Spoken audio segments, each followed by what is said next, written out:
Ah, the great college conundrum.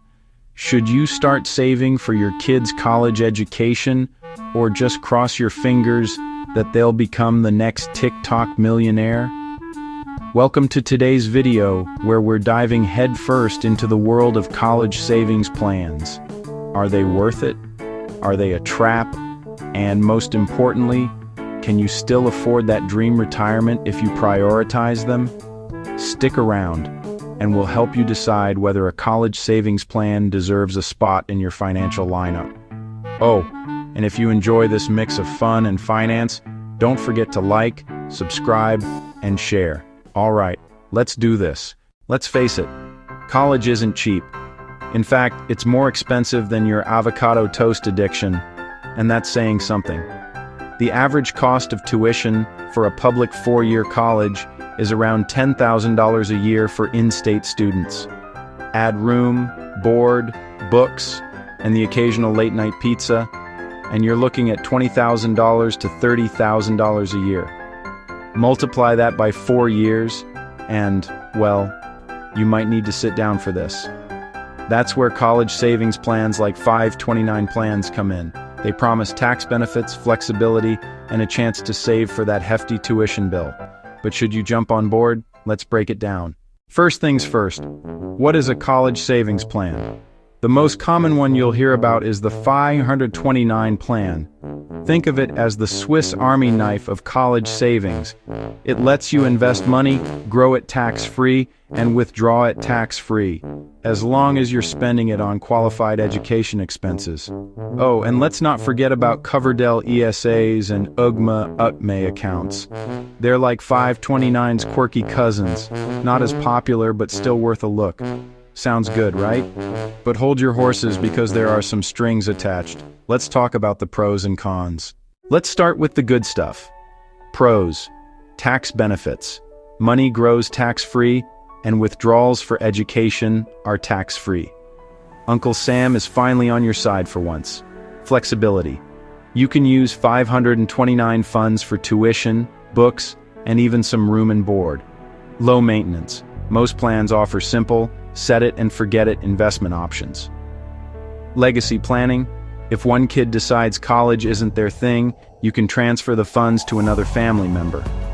Hey, little Jimmy might get that MBA after all. Now for the not-so-fun part.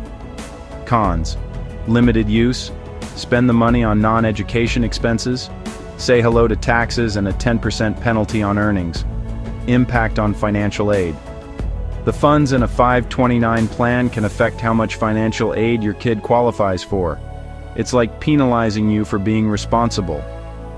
Overfunding risk. What happens if your kid gets a full-ride scholarship? Spoiler, you might have more money locked up in that 529 than you know what to do with. So, is it all sunshine and rainbows? Not quite. Here's the million-dollar question. Should you even bother with a college savings plan?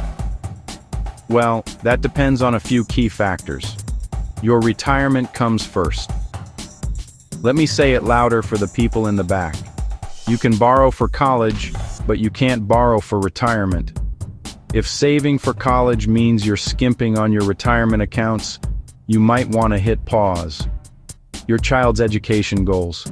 If your kid is already talking about becoming a plumber or starting their own business, college savings might not be the best use of your money. Your financial situation? Got high interest debt? An emergency fund that's looking more like a rainy day fund? Fix those first. A college savings plan should be the cherry on top, not the entire sundae. Not sold on a 529 plan? That's okay. You've got options. Roth IRA. Did you know you can use a Roth IRA for education expenses? It's like the double agent of retirement accounts. Just remember, retirement savings should still come first. Taxable brokerage account.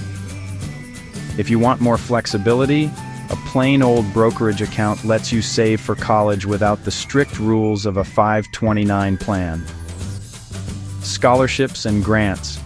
Encourage your kid to start hunting for scholarships early. Think of it as free money for hard work. Let your kid contribute. There's no shame in having your child work part-time or take out reasonable student loans. It builds character, and maybe even a little gratitude. Let's look at two families.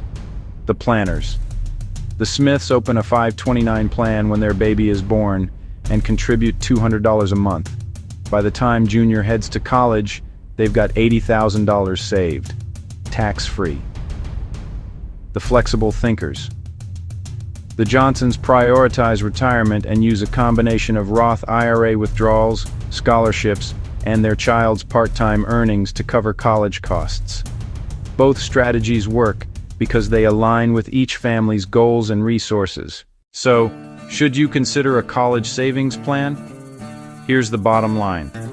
If you've got your retirement savings on lock and extra cash to spare, a 529 plan can be a fantastic tool. But if you're still building your financial foundation, focus on retirement and flexibility first. Remember, the best financial plan is the one that works for you.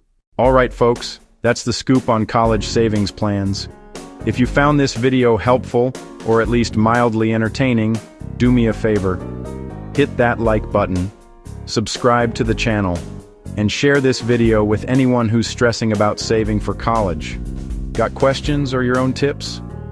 Drop them in the comments. I'd love to hear how you're tackling this college savings puzzle.